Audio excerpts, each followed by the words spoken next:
కు మారుపేరుగా విధులు నిర్వహించాల్సిన రాష్ట్ర ఖాకీ వనం నీతి నియమాల కట్టు తప్పుతోంది. చిన్న చితక విషయాలు కాదు. డీజీపీ నియామకం దగ్గర నుంచి ఇప్పుడు ఖాకీల కోటలో ఏం జరిగినా అదో సంచలనం.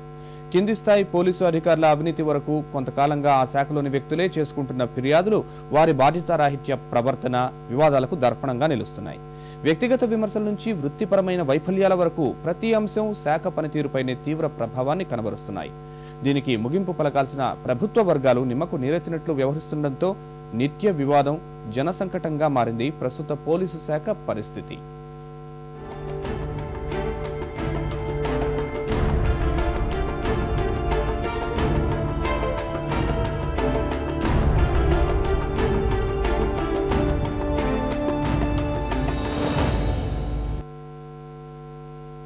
రాష్ట్ర పోలీసు శాఖ ఏం చేస్తోంది? శాంతి భద్రతల పరిరక్షణ, ప్రజాసేవకే అంకితమై సేవలు అందిస్తోందా? దానికి సమాధానం కోసం ఎక్కడెక్కడో వెతుక్కోవాల్సిన అవసరం లేదు. ఇటీవల జరిగిన ఒక్కొక్క సంఘటన జాగ్రత్తగా పరిశీలిస్తే వారి లక్ష్యాలు, నిర్వహిస్తున్న మొత్తం అర్థమవుతాయి. 1, 2 కాదు. డీజీపీ నియామకం వివాదం నుంచి తూర్పుగోదావరి జిల్లా ఏఎస్పీ, ఎస్పీ కుమ్ములాట వరకు ఎన్నో ఉదాహరణలు. పోలీసు శాఖలో ఆరోపణలు కొత్త కాకపోయినప్పటికీ 2 నెలలుగా రాష్ట్రంలో అనేక ప్రాంతాల్లో వెలుగుచూసిన ఘటనలు మాత్రం వ్యవస్థలో లోటుపాట్లను బహిర్గతం చేస్తున్నాయి. ఇవన్నీ ప్రధానంగా అవినీతికి సంబంధించినవే కావడం గమనార్హం. రోజుకో అవినీతి ఆరోపణలతో ఆ శాఖ ఉక్కిరిబిక్కిరవుతోంది. రోడ్డెక్కి మరీ ఆరోపణలు గుప్పించుకునే స్థితికి రావడం దిగజారిన పరిస్థితికి అద్దం పడుతోంది. కొన్ని కేసుల్లో ఉన్నతాధికారులు చర్యలు తీసుకుంటున్నా పరిస్థితి రోజురోజుకు దిగజారుతోంది. ప్రస్తుత వివాదాలకు కేంద్ర బిందువైన తూర్పుగోదావరి జిల్లానే తీసుకుంటే ఆది నుంచి అది పోలీస్ శాఖలో సంచలనాలకు వేదికే. 2009 జనవరిలో నాటి ఎస్పీ నాగిరెడ్డి, అదనపు ఎస్పీ రంగనాథ్ మధ్య రచ్చ బహిర్గతమైంది. ఆయిల్ కుంభకోణంలో ఎస్పీ పాత్రపై ఆరోపణలు, అదంతా ఏఎస్పీ రంగనాథ్ చేయించారని నాగిరెడ్డి కోపంతో ఏఎస్పీ కార్యాలయానికి తాళాలు వేయించడం వంటి ఎన్నో కీలక ఘట్టాలు. అప్పట్లో రంగనాథ్ను గుంటూరుకు బదిలీ చేయడంతో వివాదం అప్పటికీ సద్దుమణిగింది. అయితే అదనపు ఎస్పీ ఖాళీ చేయకముందే ఎస్పీ నాగిరెడ్డి అదనపు ఎస్పీ కార్యాలయానికి తాళాలు వేయించడం, బుల్లెట్ ప్రూఫ్ వాహనాన్ని స్వాధీనం చేసుకోవడం ఖాకీల కొట్లాటను జనమందరికీ తెలిసేలా చేసింది. ఇప్పుడు హైదరాబాద్ ఉత్తర మండలం డీసీపీగా ఉన్న నాగిరెడ్డి బాధ్యతల నుంచి తప్పుకునే సమయంలోనూ నిధుల దుర్వినియోగంపై ఆరోపణలొచ్చాయి. ఆయన జిల్లా పోలీసు సంక్షేమ సంఘానికి చెందిన నిధుల్ని వేరే ఖాతాలకు మళ్లించారని జిల్లా పోలీసు సంక్షేమ సంఘం అధ్యక్షుడు బలరాం ఆరోపించారు. ఇప్పుడు మళ్లీ అదే జిల్లా ఏఎస్పీ, ఎస్పీల మధ్య రచ్చయింది. ఐపీఎస్ అధికారి నవీన్ కుమార్ వ్యాఖ్యలతో ఈ విభేదాలపై మరోసారి చర్చ మొదలైంది. గంజాయి ముఠాలతో మిలాఖాతై తనను చంపడానికే ఉన్నతాధికారులు వెనకాడడం లేదని బాంబు పేల్చారు నవీన్ కుమార్. ఏకంగా డీజీ స్థాయి నుంచి ఒత్తిళ్లు పనిచేస్తున్నాయన్నారు. ఆరోపణలకు అన్ని ఆధారాలు ఉన్నాయన్నారు. దీనిపై ఉన్నతాధికారులతో విచారణ చేయించిన ప్రభుత్వం ఆ నివేదిక ఆధారంగా నవీన్ కుమార్ పై ప్రస్తుతానికి సస్పెన్షన్ వేటు వేసింది. గుంటూరు జిల్లా సీఐల బదిలీల్లో పెద్ద ఎత్తున అక్రమాలు జరిగాయన్న ఆరోపణలైతే దుమారం రేపాయి.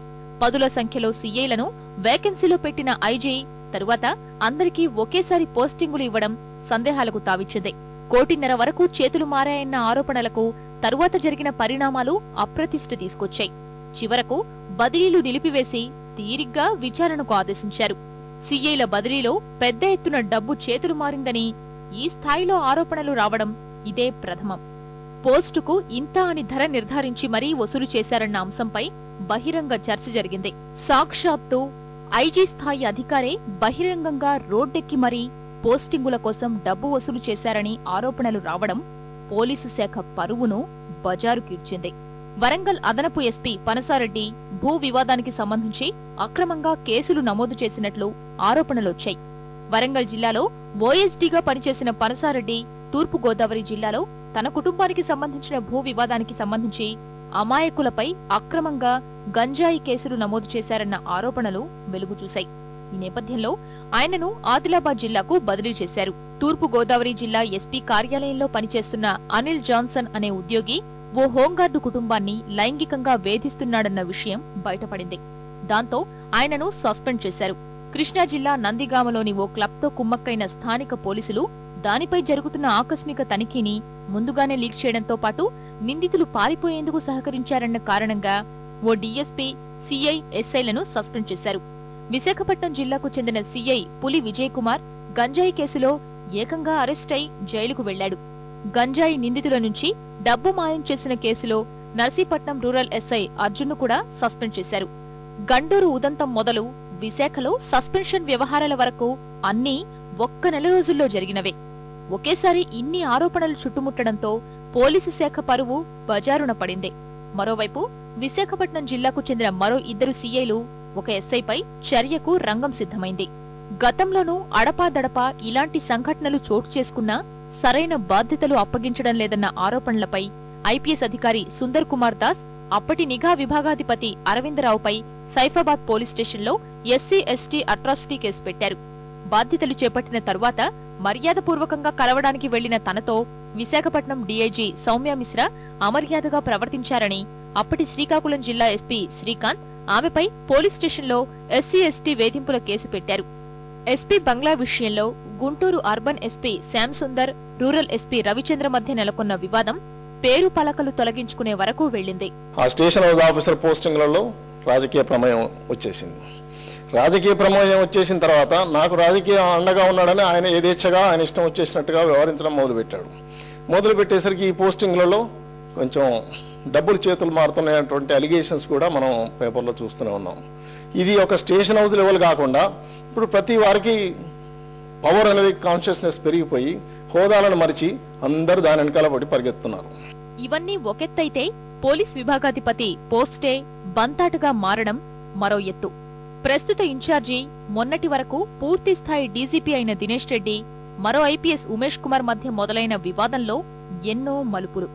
దినేష్ రెడ్డి డీజీపీ కాకుండా చూసేందుకు ఖాన్ అనే రాజ్యసభ సభ్యుడి సంతకాన్ని ఫోర్జరీ చేయించారన్న నేరంపై ఉమేష్ కుమార్ పై కేసు నమోదైంది. ఆనక అది ఉమేష్ కుమార్ సస్పెన్షన్ కు దారితీసింది. కేంద్ర ప్రభుత్వం సస్పెన్షన్ ను కొట్టివేయడంతో ఉమేష్ కుమార్ కు మళ్లీ పోస్టింగ్ ఇవ్వాల్సిన పరిస్థితి రాష్ట్ర ప్రభుత్వానిది. అంతేకాక డీజీపీ పోస్టు కోసం యూపీఎస్పీకి పంపిన జాబితాలో ఆయన పేరును చేర్చాల్సి వచ్చింది. ఇక దినేష్ రెడ్డి ఆరోగ్యానికి హాని కలిగేలా క్షుద్ర పూజలు నిర్వహించినట్లు జరిగిన ప్రచారం పోలీసు శాఖను నవ్వుల పాలు చేసింది. ఉన్నత స్థాయిలో చెలరేగిన ఈ వివాదం పోలీసు శాఖపై ప్రభావం చాలానే చూపుతోంది. దిశానిర్దేశం చెయ్యాల్సిన పెద్ద అధికారుల స్థాయిలోనే పరిస్థితి అలా ఉంటే ఇక కింది స్థాయి వారి గిల్లి కజ్జాలపై మాత్రం ఏమనగలం? రాజకీయ వ్యవస్థ సరిగ్గా లేకపోవడం కూడా ఒక కారణం అండి. ఎప్పుడైనా సరే రౌతు కొద్ది గుర్రం అంటారు. ఆ సామెత దీని పట్ల కూడా వర్తిస్తుంది. ఇక్కడ పోస్టింగ్స్ కోసం, ప్రమోషన్స్ కోసం ఇతరుల రాజకీయ వ్యవస్థల మీద ఆధారపడి ఉంటే పనులు జరుగుతాయి అనేటువంటి అభిప్రాయం సర్వత్రా వ్యాపించినప్పుడు కింది స్థాయి అధికారులు కూడా పై స్థాయి ఉన్నతాధికారులను పక్కన పెట్టేసి ఏదో విధంగా రాజకీయ నాయకుల దగ్గరికి పోయి పబ్బం గడుపుకోవాలనేటువంటి ఆలోచన చేస్తున్నారు. అది మంచిది కాదు. పోలీసు యంత్రాంగంలో గ్రూపులు అయితే చాలా స్పష్టంగా కనబడతా ఉన్నాయి. అది నియామకాలు కానీ ఎవరి గ్రూపును వాళ్ళు తయారు చేసుకుంటూ ఉన్నారు. ఈ రాష్ట్రంలో దాదాపుగా 2-3 గ్రూపులు ఈ రోజున ఉన్నత స్థాయి పోలీసు అధికారుల్లో ఈ రాష్ట్రంలో కొనసాగుతూ ఉంది. ఎవరి గ్రూపును వాళ్ళు రక్షించుకుంటూ ఉన్నారు. కాబట్టి ఇటువంటి పరిస్థితుల్లో పోలీసు యంత్రాంగంలో ఇటువంటి విధానం కొనసాగడం ఈ రాష్ట్ర భవిష్యత్తుకి మంచిది కాదనేది చాలా స్పష్టంగా దెబ్బతలుచుకున్నాం. విషయానికొస్తే పోలీసు శాఖ అంటేనే క్రమశిక్షణకు మారుపేరు. శుభ్రంగా గడ్డం చేసుకోకపోయినా, నలిగిపోయిన దుస్తులు వేసుకున్నా, విధి నిర్వహణలో ఏమాత్రం నిర్లక్ష్యంగా వ్యవహరించినా చర్యలు తీసుకోవచ్చు. అందుకే మరే ప్రభుత్వ శాఖలో లేనట్లు ప్రతిరోజు పదుల సంఖ్యలో పోలీసు సిబ్బంది సస్పెండ్ అవుతుంటారు. చిన్న తప్పులకు ఇంక్రిమెంట్ల నిలిపివేత తప్పనిసరి చేస్తారు. ప్రజల ధన, మాన, ప్రాణాలు కాపాడే పోలీసులు క్రమశిక్షణతో మసలుకోవాలనేదే వాటి ఉద్దేశం. కాని దురదృష్టవశాత్తు అదే క్రమశిక్షణ సన్నగిల్లిపోతోంది. మిగతా వాటితో పోల్చుకుంటే పోలీసు వ్యవస్థ ఎంతో భిన్నమైనది. వారు క్రమశిక్షణ తప్పితే దాని ప్రభావం సమాజంపై పడుతుంది. అందుకే పదోన్నతులు, బదిలీలు వంటి అంశాల్లో తమకు అన్యాయం జరిగిందంటూ భావించిన వారు బజారుకెక్కి బహిరంగంగా విమర్శలు చెయ్యకుండా న్యాయస్థానాల్ని ఆశ్రయిస్తుంటారు. ఈ తరహా కేసులన్నీ ప్రభుత్వ శాఖల కంటే పోలీసు శాఖలోనే ఎక్కువ. దీన్ని ఎవరూ తప్పుబట్టరు. కాని క్రమంగా ఇప్పుడు ఆ పరిస్థితిలో మార్పు వస్తోంది. అందుకు ఉన్నతాధికారుల మధ్య పెరుగుతున్న వివాదాలే ప్రధాన కారణం. పరిస్థితి మరింత దిగజారకముందే చక్కదిద్దుకునేందుకు చొరవ తీసుకోవాల్సిన అవసరముంది.